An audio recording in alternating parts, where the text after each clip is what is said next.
Iya, Aceh menuju pemilihan damai dan juga ini terus dilakukan sosialisasi terkait bagaimana pemilihan di tahun 2019 ini, dan sekali lagi sudah dijelaskan ada 5 surat suara yang harus dicoblos, diantaranya pemilihan presiden dan wakil presiden, pemilihan DPR RI, DPD, DPRA, dan juga DPRK.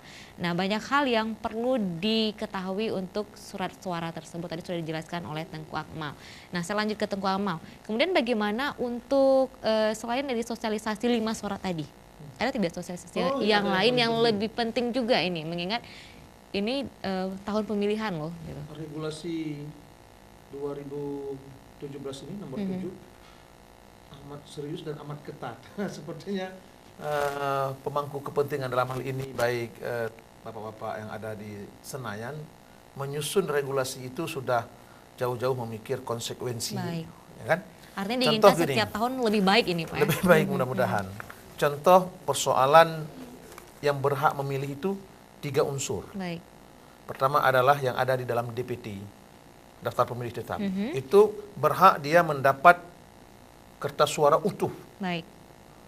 Kita kan agenda coblos 5 kertas. Baik. Orang yang ada di dalam DPT berhak mendapat 5 kertas suara. 5 surat suara. Tapi ketika itu ada pula nama pemilih itu DPTB, daftar pemilih tambahan. Siapa daftar pemilih tambahan itu? Adalah orang-orang yang pada hari H karena melakukan perjalanan tugas atau karena kondisi tertentu, sakit, musibah dan sebagainya. Baik. Dia hingga pindah memilih. Itu orang pindah memilih itu paling lambat 16 Maret 2019 ini dia itu batas akhir mengurus surat pindah memilih atau mengurus A5. Harus diurus personal. Personal.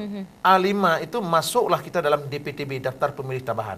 Sehingga di TPS itu nanti ada pemilih DPT tetap, ada pemilih DPTB tambahan. DPT dengan DPTB itu menjadi prioritas yang boleh datang dari jam 7 pagi hingga jam 1 siang untuk melakukan pemungutan suara. Baik. Tapi ada kelompok yang ketiga disebut dengan DPK, daftar pemilih khusus. Di mana daftar pemilih khusus itu adalah orang-orang yang pada hari H baru sadar saya tak ada dalam DPT, saya tidak ada dalam DPTB. Maka cukup dengan menggunakan eKTP, dia perlihatkan kepada KPPS, berikan hak suara kepadanya. Dan tapi untuk yang DPK ini suara juga boleh selama dia dalam DPTB, dalam satu desa dengan sesuai KTP. Tapi untuk DPK, daftar pemilih khusus ini, dia tidak boleh datang dari jam 7 ke jam 1. Dia diizinkan datang dari jam 12 ke jam 1. Itu pun diberi kertas suara kalau masih ada sisa. Baik. Kalau tidak, minta maaf. Nah, untuk hal-hal seperti ini apakah juga sudah sampai sosialisasi ke masyarakat kita ini, Pak? Secara berjenjang kami yakini sudah sampai. Kecuali masyarakat-masyarakat yang apatis. Kan kami juga mendapat informasi, jangan-jangan banyaknya masyarakat yang apatis ini. Enggak, tapi yang sekali ini banyak yang optimis pemilu ini akan berjalan dengan lancar. Baik, oke. Dan sebenarnya juga sudah ada penelpon yang masuk, coba kita sapa. Halo, Assalamualaikum. Waalaikumsalam. Iya, baik. Silakan Bapak, Pak Abdullah. Saya begini, sudah mengamati, mengikuti apa yang dibicarakan oleh Pak Eko tentang caleg-caleg. Saya mengambil satu kesimpulan sendiri. Tidak ada manfaatnya sedikit pun bagi rakyat itu. Bapak berbicara mengabu-ngabu. Tidak ada sedikit pun yang ada semangat untuk kami rakyat. Jadi berbicara terus sampai kiamat dunia untuk rakyat. Kalaupun dia terpilih hari ini, dia minta tolong sama kami. Kalau aku terpilih nanti aku akan begini. Nanti kalau dia sudah sanggup mobil jadi anggota dewan, dia tutup kalau ada air, bukan dia langsam untuk mobil, mata di atas. Iya, baik, sepertinya juga terputus ini ya, tapi sempat mungkin ada yang ingin Tengku Akmal tanggapi terkait dengan penelpon. Ini kan masyarakat perlu tahu, makanya yang kami lakukan, media lakukan, partai lakukan adalah bagaimana produk produk yang mereka tawarkan kepada publik itu memang produk-produk yang baik. Maka kami dalam aturan ini, caleg itu menjadi satu prasyarat Baik. mengenal wilayahnya. Maka kalau masyarakat memilih sosok-sosok yang akan menjadi perwakilannya yang dia tidak kenal, itu kan bagaikan membeli kucing dalam karung. Betul. Maka bahasa-bahasa yang disampaikan oleh Pak Abdullah itu menjadi sebuah pembicaraan di tengah-tengah masyarakat. Ini kita sudah pilih mereka. Begitu kita pilih, pertama dulu waktu sudah terpilih handphone nggak aktif lagi. Baik. Itu memang dinamika yang terjadi. Tapi kami tidak masuk pada wilayah ada mal praktek atau one prestation antara komitmen partai atau caleg dengan konstituennya. Baik. Kami hanya mengedukasi masyarakat, hati-hati memilih calon. Oke. Karena kalau tidak, nanti kan tetap ada habis manis sempah dibuang. Artinya juga dari KIP sudah mewanti-wanti, mengedukasi, memberikan sosialisasi. Ayo lebih kenal dengan siapa yang akan dipilihnya Betul. nanti. Maka tidak cukup mengandalkan handphone, mengandalkan medsos untuk memilih. Baik. Karena ada upaya masif yang menggiring publik untuk memilih sosok tertentu yang sehingga masyarakat itu Baik. tertutup akal sehatnya melihat ada kelebihan pada sosok yang lain. Kami tidak mau hasil pemilu ini hasilnya adalah hasil yang tidak berkualitas. Tapi kalau sudah upaya masif sistemik kami lakukan, ya itulah konsekuensi logis harus kita terima bersama kan. Karena pemilu 5 tahunan itu harus bisa mendorong Indonesia ini harus lebih baik. Oke. Harus bisa mendorong Aceh ini akan lebih baik. Aceh akan lebih baik dengan pemilu yang lebih baik juga. Benar sekali, benar sekali. Ya. Iya, dan mungkin juga ini ada tidak pesan untuk terutama pemilih pemula tadi Iya, ini? kami memang sedang menggalakkan menyentuh pemilih pemula. Apalagi beberapa minggu terakhir ini kami menganggap pemilih pemula itu adalah pemilih milenial Baik. yang amat rasional. Konflik of interest-nya para pemilih pemula ini agak rendah dengan para caleg dibanding dengan para pemain-pemain lama sebagai pemilih. Baik. Nah, pemilih pemula ini kita mengedukasi mereka. Pertama adalah mereka yang telah berumur 17 tahun walaupun belum terdaftar dalam DPT. Kenapa belum terdaftar dalam DPT? Karena mereka belum keluar KTP. Baik. Karena baru 17 April nanti atau mereka 16 atau 15 April nanti baru 17 tahun. Cukup dengan suket, surat keterangan memilih itu menjadi pendukung syarat supaya mereka bisa didaftar sebagai pemilih. Nah, yang juga edukasi terpenting terakhir yang kami sampaikan kepada masyarakat adalah tentang pemilih pemula untuk berpartisipasi, tapi ada tahapan pilih memindah. Di mana setiap orang yang ada di dalam DPT dan DPTB tadi mendapat kertas suara 5 atau 4 karena DPTB. Baik. Sosialisasi mencoblos 5 kertas suara dengan sekali coblos itu tidak berlaku seutuhnya kepada pemilih yang pindah memilih. Baik.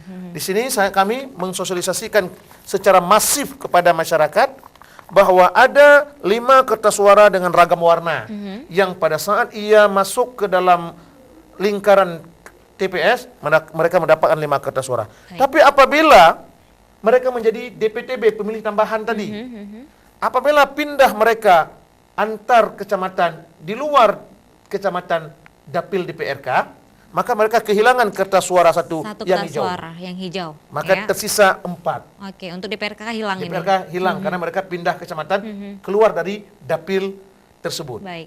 Atau mereka pindah antar kabupaten. Namun dalam kabupaten tadi antar kabupaten tapi masih satu dapil. Contoh kita Aceh Besar, Banda Aceh, Sabang. Ini kan dapil 1 DPRA. Baik. Kalau ada pada hari 17 nanti orang-orang menggunakan kesempatan pergi ke Sabang.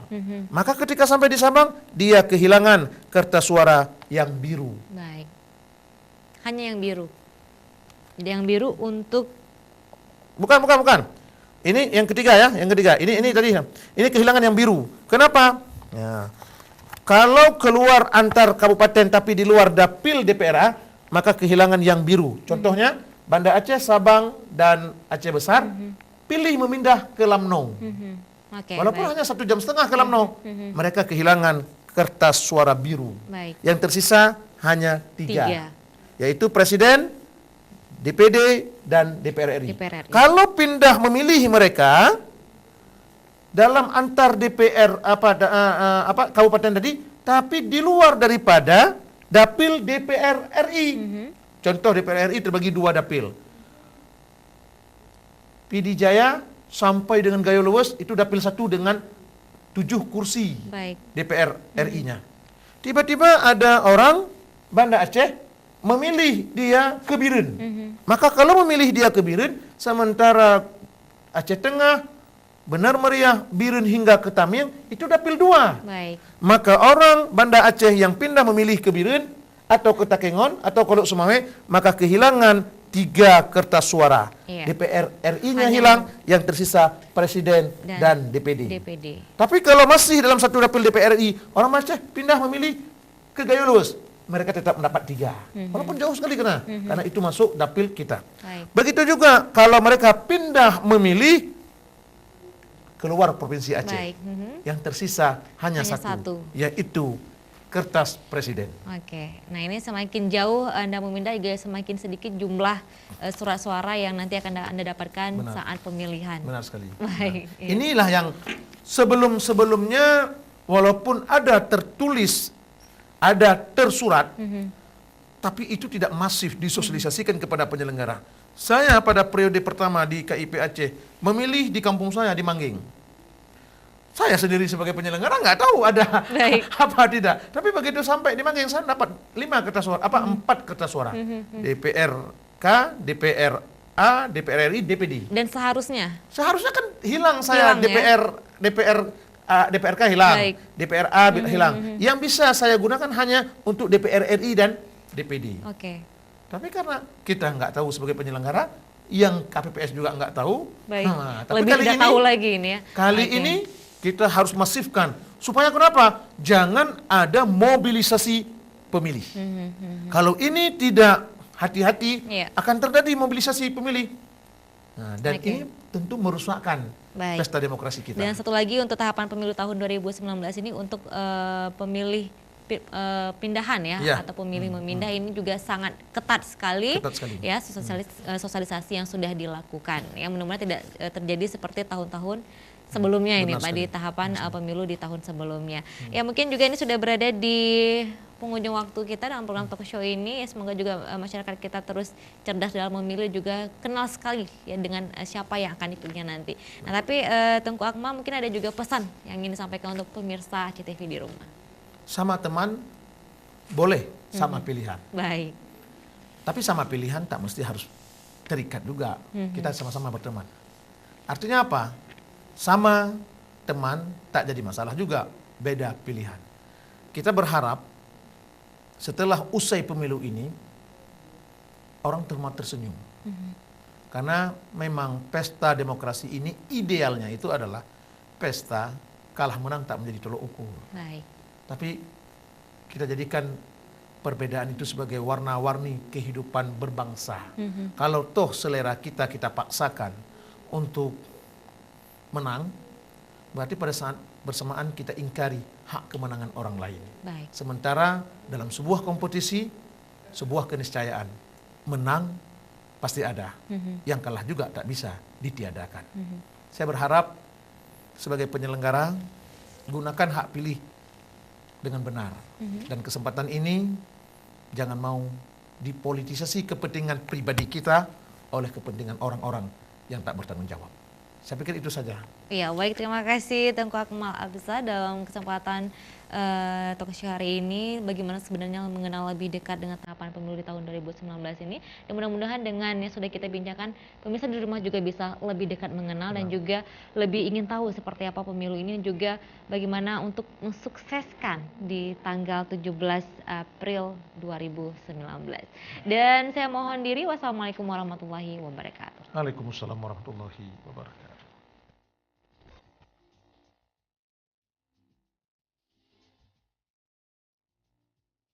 tahapan pemilu di tahun 2019 ini. Dan mudah-mudahan dengan yang sudah kita bincangkan, pemirsa di rumah juga bisa lebih dekat mengenal dan juga lebih ingin tahu seperti apa pemilu ini, dan juga bagaimana untuk mensukseskan di tanggal 17 April 2019.